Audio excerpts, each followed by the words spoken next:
I hired actors. Half of my pay went. A lot of the shots were about the wheels, the tire being changed, because I was basically filming the whole process of it. But all around that, I was also showing the whole garage. And at that time, I had no sense of knowing how to master sound, not even equalizing, not even de-reverb, none of that.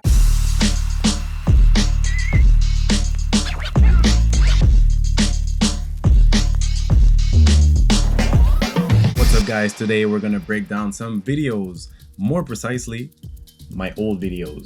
What? I'm a little excited, and at the same time I'm a little stressed because we're digging into my past and I know how bad it's gonna look in terms of quality, in terms of execution, and I was really working with what I had. I had limitations, you know, just like any beginner amateur filmmaker. Amateur, is that the right word? Anyway, I don't care. It's the first time I'm doing it, so bear with me. I might have some technical issues, and plus that camera only runs on 30 minutes, so I have no idea how it's gonna go. Maybe I will be carried away in my shit. So the first video I want to show you guys is an ad that I did for a garage, and that was in the time where I decided that I was gonna go for a commercial. Let's get to it.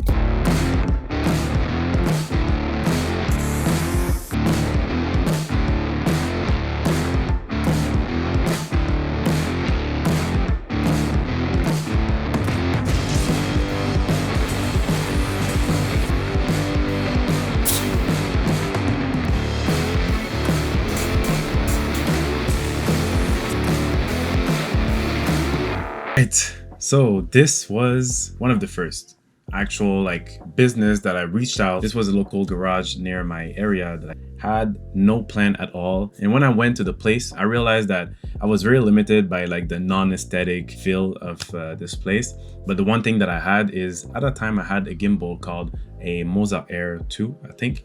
And it was perfect for the Sony that I had. I think I had the Sony A7. So in this production, obviously it was a one-man army. I did the whole thing and it took me 3 to 4 hours. The intention with this visual was to promote the garage during the winter tire season. It's a very busy time for garage, and it was a perfect opportunity to promote the garage itself during that season. So that's why a lot of the shots were about the wheels and the tire being changed, because I was basically filming the whole process of it. But all around that, I was also showing the whole garage, what there is, you know, the tools, the establishment, the type of tires that they have, the type of brands that they have, the machinery, stuff like that. So to come up with the idea was very simple. All I did was watching little references, car videos and garage videos. At that time, there wasn't a lot of opportunity, a lot of videos in that way, especially for social media. Instagram didn't have Reels the way Reels were at that time. When it comes to the editing, I think the video itself was okay.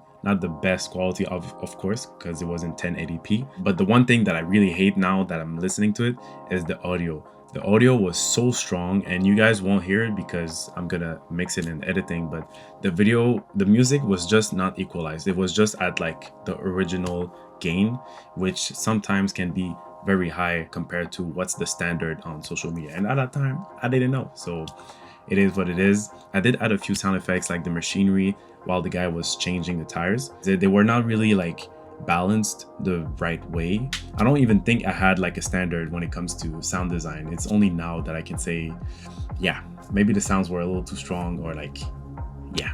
Anyway, one highlight that I love from this video is that I used my how we call it again, the rotational god damn it, I forgot the name. I think I can see it here actually. What is this? Spin shot.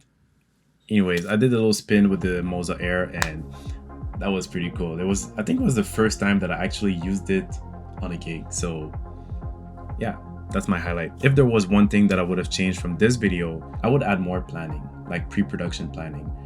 I pretty much improvised everything, and I didn't communicate to anyone, not even the mechanics that was in the shots, not even clients that I filmed their car with. And because of that, that's what was limiting me basically. I would have actually get like an actor, like a client, to get into the garage and have a whole process documented with a client that wants his tires to be changed but doesn't mind having his car like taking more time just for the shoot. So more planning, makes you less limited because everything is kind of like documented and prepared.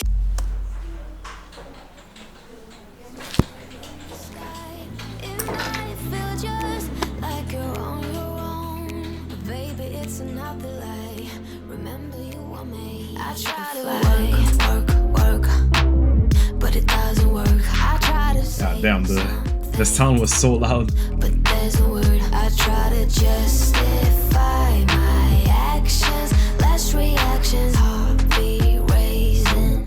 Dis-moi, t'as combien de voitures?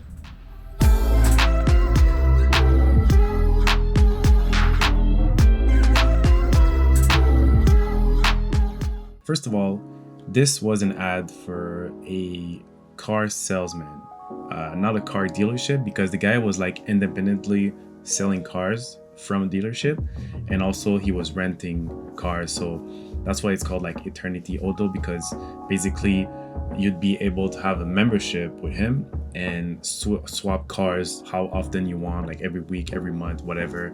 And that was his business. So long story short, I offered one single video just to try and see how it looks, how it's gonna be.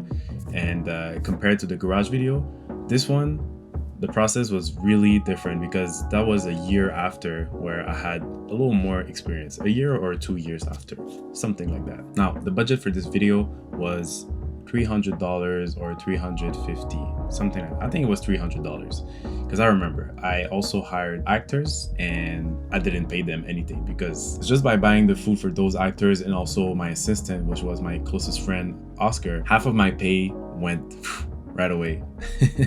When it comes to the production, I planned the shooting, and for me, I was kind of in profit if I were to not pass 3 hours, but unfortunately we kind of did 4 hours and a half. I think I forgot exactly the right number, but about 4 hours and a half, maybe 5, simply because I had to improvise a lot when it comes to the settings. And also there was a lot of like windows and reflection. So it was hard for me to really have a proper lighting. And I was limited too. I didn't have all the equipment that I have now when it comes to lighting. So I had 3 LED panels, but they're very direct, like a direct light, and 2 softbox. I still had lighting, but I had no form of key light. At that time for me, key lights were like too expensive, so I didn't buy any of it until like I had proper money for that. So the intention behind that ad was 2 workers working at the same environment, but one of the coworkers, which is the guy, ends up always coming to work with a different key fob.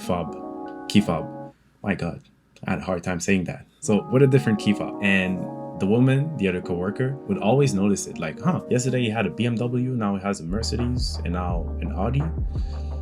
Kind of odd, you know, like what kind of money you making? We were like always focusing on the key fob or the car to show that it changes eventually. I think we did like 3 different types of keys. And after the 3rd time, this is where the coworker, the female, would ask to the guy, how many cars do you have? And this is where I really hate this video because I messed up. I had only like a boom mic, zoom mic, and at the time I had no sense of like knowing how to master sound, not even equalizing, not even like de-reverb, none of that. So I just took the sound, the original sound with all the echo, and just put it in there on the track. Dis-moi, t'as combien de voitures?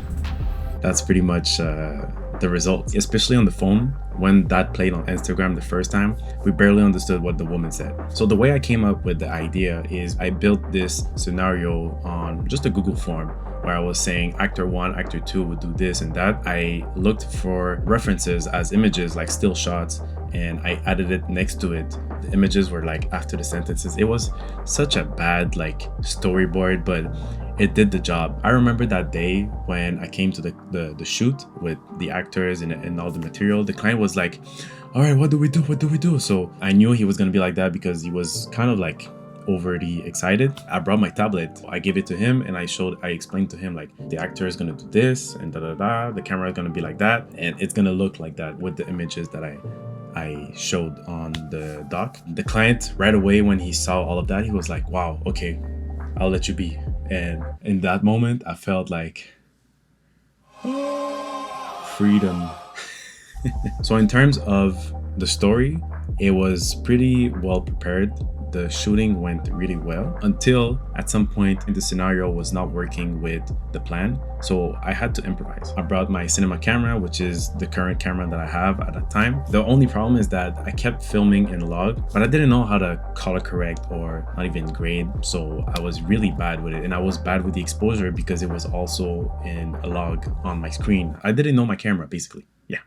End of the line. And that's where I think I lost almost like 45 minutes of just reworking the scenario and the angles, and especially the lighting. I didn't know what I was doing with my lighting. I was doing like a spotlight. It made no sense. At that time, I was really focusing on trying to get commercial type videos and script some of those ads. So I think when it came to the execution of the idea, it was pretty good. But after that, when it came to the camera settings, the lighting, and also even the editing, like the sound and everything, it was really like beginner, you know. So my overall feeling over this video was but I was happy that my story kind of worked in a sense. The intention was there, but the impact was not. The messaging was not strong enough. One thing is for sure, if I had a budget of $10,000 on this type of ad, I would have get the right people to execute the right things, such as a sound guy, a DP, and a video editor. I would have brought only the ideation and the script with like a mood board, storyboard, and boom, I would have given to the team and directed.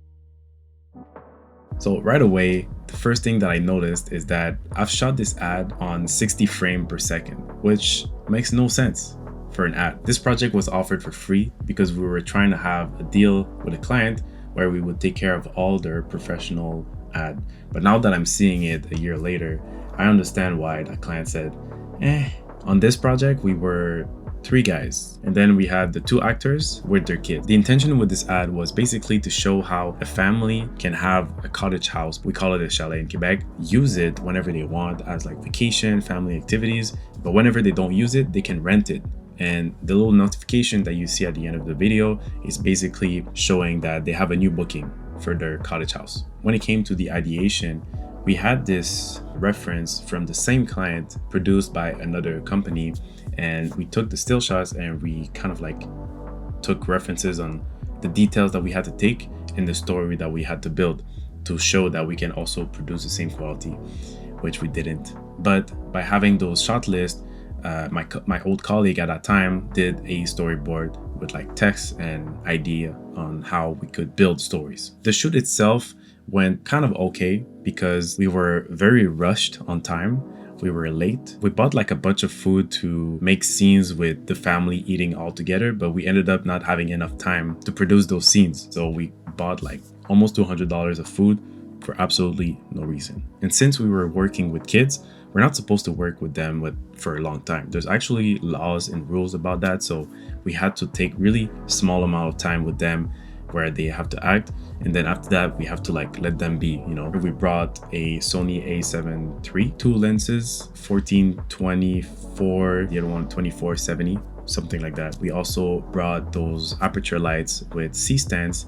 We had the lantern and the honeycomb diffuser. Since we were shooting during fall, at some point the sun was just setting real fast and we had no time to finish the outside scenes, so we rushed every scenes we could, especially with the pool and everything and the fire, and then we finished with a few scenes indoor. One mistake that we did apart from the frames per second is that we also shot in standard 709, which pretty much doesn't have a lot of dynamic range when it comes to color grading. So I was pretty much limited with the exposure, but also with the colors on how it would look after on the computer. So my overall feeling over this project was that the production was really fun. The editing was very easy in a sense, but the overall rush of the project was the one thing that disappointed me. When it comes to the execution, the visual is kind of okay, but it could have been way better. I definitely mastered the sound on this one. If there was one thing that I would have changed from this video, it's pretty much the planning. I think it was too rushed. We didn't have time. If we had a little more time to prepare and make sure that we also work with the right settings to have the right results, I think we would have done a wonderful job.